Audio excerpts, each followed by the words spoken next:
Hello everyone, welcome to my YouTube channel Education Point. My name is Shriya and in today's video we'll discuss about oxidation number. What is oxidation number and from where the concept of oxidation number introduced. इससे पहले मैं बात करना चाहूँगी oxidation के बारे में। जैसे आप सभी को पता है कि ऑक्सीडेशन क्या होता है। Oxidation and reduction combinedly form redox reactions. तो ये भी रिडॉक्स रिएक्शंस का ही एक पार्ट है। जब कोई भी रिएक्शन में ऑक्सीडेशन होती है तो क्या क्या होता है, या तो ऑक्सीजन ऐड होती है, या तो इलेक्ट्रोनेगेटिव एलिमेंट ऐड होता है, या हाइड्रोजन रिमूव होती है, या इलेक्ट्रोपॉजिटिव एलिमेंट रिमूव होता है। ठीक है। Similarly in the case with reduction, उसमें सब उल्टा हो जाएगा। ठीक है। रिडक्शन में हाइड्रोजन और इलेक्ट्रोपॉजिटिव आयन ऐड हो जाएंगे और ऑक्सीजन और इलेक्ट्रोनेगेटिव एलिमेंट रिमूव हो जाएंगे। तो देखिए, अब जैसे हम रिएक्शंस की बात कर रहे हैं, इसके लिए ना पिछली वीडियोस भी ज़रूर देखें। उन वीडियोस में आपको अच्छे से समझ आएगा कि जो मैं टर्म्स यूज़ कर रही हूँ उनका मतलब क्या है, बिकॉज वो अच्छे से मैंने पिछले वीडियोस में समझाया हुआ है। ओके। जब भी रिएक्शंस होती है ना, तो ऑक्सीडेशन और रिडक्शन साइमल्टेनियसली चलती है। इसलिए हम कहते हैं कि oxidation and reduction are complementary reactions, मतलब वो हमेशा साथ साथ चलती हैं। ठीक है। अगर रिडक्शन हुई है तो ऑक्सीडेशन भी होगी। ठीक है। If there is a day, मतलब अगर दिन हुआ है तो रात भी होगी। सिमिलरली रिडक्शन हुई है तो ऑक्सीडेशन भी होगी। ठीक है। देखिए, रिडक्शन और ऑक्सीडेशन में क्या होता है, रिमूवल होता है, या तो रिमूवल होता है या एडिशन होता है इलेक्ट्रॉन्स का, या ट्रांसफर होते हैं इलेक्ट्रॉन्स। ये भी कह सकते हैं transfer from one element to another. अगर बात करें आयनिक रिएक्शंस की, आयनिक बॉन्ड्स जिसमें इंक्लूड होते हैं, तो उनमें हम इजीली बता सकते हैं कि कौन से एलिमेंट से किस एलिमेंट में इलेक्ट्रॉन ट्रांसफर हुए हैं, शेयर हुए, है ना। इजीली हमें उनकी डायरेक्शन पता लग जाती है। लेकिन ऐसे रिडॉक्स रिएक्शंस जिनमें कोवलेंट बॉन्ड प्रेजेंट हो, उन रिएक्शंस के बारे में हम श्योरली नहीं बता सकते कि रिएक्शंस कि उस रिएक्शन की डायरेक्शन क्या है, दूसरा कि इलेक्ट्रॉन्स किस एलिमेंट से कहाँ ट्रांसफर हो रहे हैं, उन इलेक्ट्रॉन्स की डायरेक्शन क्या है, ये हम नहीं बता सकते। ठीक है। ठीक है। अब इसका यही मेथड है कि हमें जो इक्वेशन है उसको, केमिकल इक्वेशन को ध्यान से देखना होगा कि उसकी डायरेक्शन कहाँ है।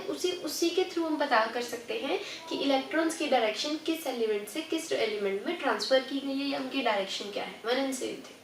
अगर हम वाटर के रिएक्शन की बात करें, हाइड्रोजन प्लस ऑक्सीजन का molecule give rise to form H2O। अब इसमें क्या होता है, हाइड्रोजन और ऑक्सीजन जब वाटर क्रिएट होता है, क्या क्रिएट होता है, H2 plus O2 give rise to form 2H2O। ठीक है। तो क्या होता है, हमेशा ये जो इसमें जो एक हाइड्रोजन और ऑक्सीजन है ना, इनके बीच में क्या होती है, कोवेलेंट बॉन्डिंग होती है हमेशा। ठीक है। अब ये कोवेलेंट बॉन्डिंग की वजह से ना क्या होता है, इलेक्ट्रॉन्स कंप्लीटली ट्रांसफर नहीं होते कभी भी। हाइड्रोजन या ऑक्सीजन के बीच में जो भी रिएक्शन हो रही है उनमें कभी भी इलेक्ट्रॉन्स कंप्लीटली ट्रांसफर नहीं होते एक एटम से दूसरे एटम में। देखिए, H2 मॉलिक्यूल में जो ऑक्सीजन है ना, उसकी चार्ज डेंसिटी हमेशा ज़्यादा होती है, लेकिन फिर भी जो ट्रांसफर होता है ना इलेक्ट्रॉन्स का हाइड्रोजन टू ऑक्सीजन, वो फिर भी पार्शियल होता है, जिसको हम इलेक्ट्रॉन शिफ्ट भी कह सकते हैं। ठीक है। उसका हाई डेंसिटी होने के बावजूद भी जो ट्रांसफर होता है वो फिर भी पार्शियल ही होता है। तो इसका मतलब क्या है कि जो ऑक्सीजन है वो रिड्यूस्ड हो रहा है और जो हाइड्रोजन है वो ऑक्सीडाइज्ड हो रहा है। क्या समझे, ऑक्सीजन जो है रिडक्शन हो रही है उसकी, और हाइड्रोजन की ऑक्सीडाइजेशन। बिकॉज क्या, देखो ये यहाँ से यहाँ इलेक्ट्रॉन जा रहे हैं, हाइड्रोजन से ऑक्सीजन में ट्रांसफर हो रहे हैं, और जो देता है वो ऑक्सीडाइजेशन देता है, वो रिड्यूस हो जाता है, as I told you earlier. ठीक है। तो यही रीजन था इसका।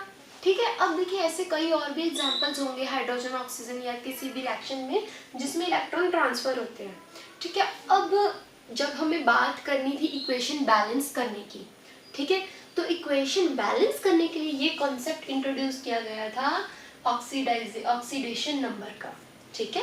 ताकि ये जो कोवेलेंट बॉन्ड की ये जो रिडॉक्स रिएक्शंस हैं ये इजीली बैलेंस हो सके, जिनमें क्या होते हैं, ट्रांसफर्स होती हैं इलेक्ट्रॉन्स पार्शियली। ओके। सो अगर मैं आपको बहुत सिंपल वे में समझाऊं, जैसे हम मीथेन की बात करें, CH4 की बात करें, तो C के साथ 4 हाइड्रोजन लगे होते हैं, H एच एच, सबकी अपनी अपनी पावर होती है, अपनी अपनी वैलेंसी होती है। तो अगर देखें कार्बन की कितनी होगी +4, इसकी +1 +1 +1 +1, तो मैं ये भी कह सकती हूँ कि जो कार्बन का इस मॉलिक्यूल में कार्बन का जो ऑक्सीडेशन नंबर है वो +4 है, हाइड्रोजन का +1, इसका +1 +1 +1। समझ लगी किस तरह से मैंने इसका ऑक्सीडेशन नंबर निकाला कि जो इसमें नंबर ऑफ अनपेयर्ड इलेक्ट्रॉन्स थे वो इसमें आ गया इसका ऑक्सीडेशन नंबर। अब यहाँ से एक कंफ्यूजन हो सकती है, अनपेयर्ड इलेक्ट्रॉन्स का मतलब तो वैलेंसी भी हो, कार्बन की वैलेंसी, कार्बन की टेट्रा वैलेंसी होती है 4। अब आप तो कहोगे कि इसका मतलब वैलेंसी और ऑक्सीडेशन नंबर सेम है। No, oxidation and number and valencies are not same. Valency कभी भी नेगेटिव नहीं होती, वैलेंसी हमेशा पॉजिटिव। वैलेंसी क्या होती है? वैलेंसी वो होती है कि एक एलिमेंट के अपने जो हाई आउटर मोस्ट शेल है उसमें कितने इलेक्ट्रॉन्स पड़े हैं, मतलब उसकी कितनी कैपेसिटी है। Basically capacity is what we call valency, है ना। लेकिन ऑक्सीडाइजेशन नंबर का मतलब वो नहीं होता।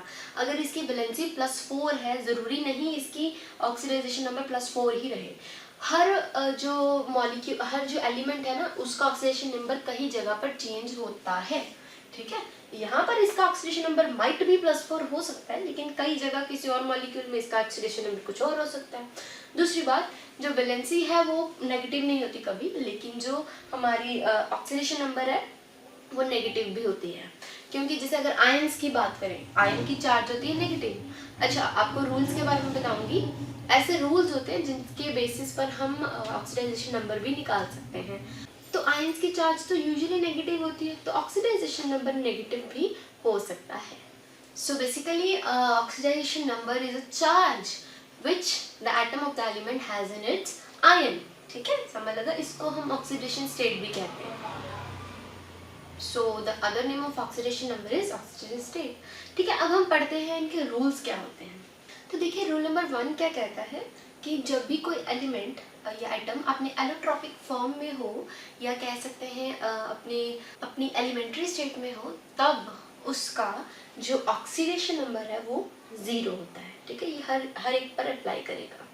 रूल नंबर 2, जितने भी मोनो एटॉमिक आयन्स होते हैं, जो उनकी चार्ज होती है वही उनका ऑक्सीडाइजेशन नंबर होता है। जैसे हम बात करें Na पॉजिटिव, तो उसका ऑक्सीडाइजेशन नंबर होगा +1। अगर बात करें Cl नेगेटिव, तो उसका ऑक्सीडाइजेशन नंबर होगा -1। अगर बात करें magnesium Mg2 positive, oxidisation number +2।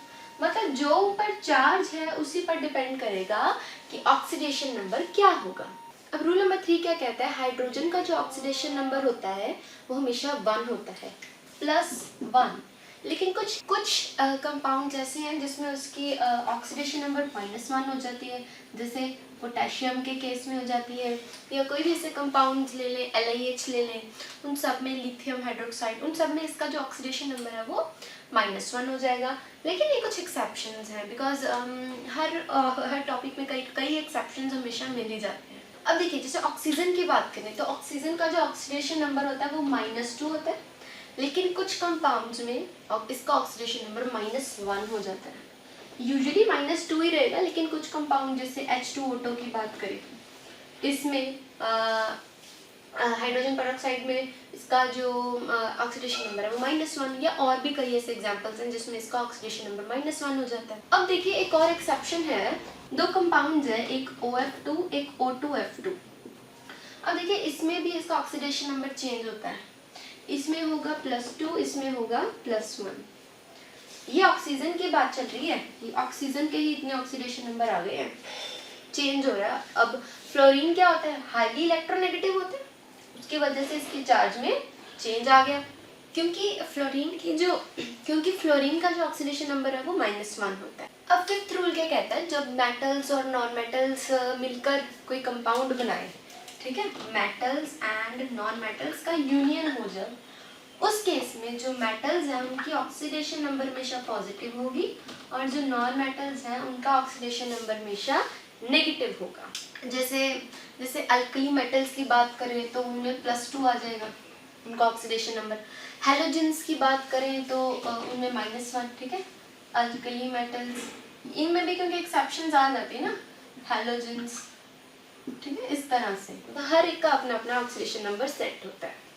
देखिए 6th रूल के अकॉर्डिंग फ्लोरीन की जो ऑक्सीडेशन नंबर है चेंज होती रहती है, -1 +3, मतलब बहुत ज़्यादा वेरिएट करती है। BF3 में अलग है, और या कोई एलिमेंट हो जाए उसमें अलग है, हर कंपाउंड में उसकी अपनी अपनी, बिकॉज जो फ्लोरीन है ना that's the highly non electronegative element, तो उसकी वजह में ना, उसकी वजह से बहुत से चेंजेस आते हैं, बहुत से उसकी एक्सेप्शंस आती हैं फ्लोरीन।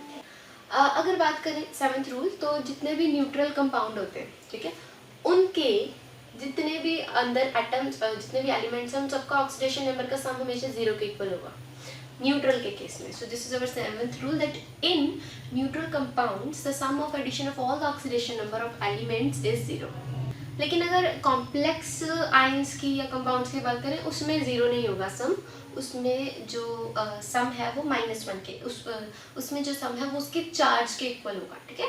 जैसे फॉर सपोज कोई भी आयन है मैं लेट कर लेती हूँ XY की पावर -1 है, ये कोई भी रैंडम है, तो जब मुझे इसका ऑक्सीडेशन नंबर, अब ये मान लो ये है कॉम्प्लेक्स है, ठीक है। कॉम्प्लेक्स के केस में मैंने क्या कहा था, जो x की चार्ज होगी प्लस जो y की चार्ज होगी वो किसके इक्वल होनी चाहिए, होल के चार्ज के बराबर। होल कितनी थी, -1।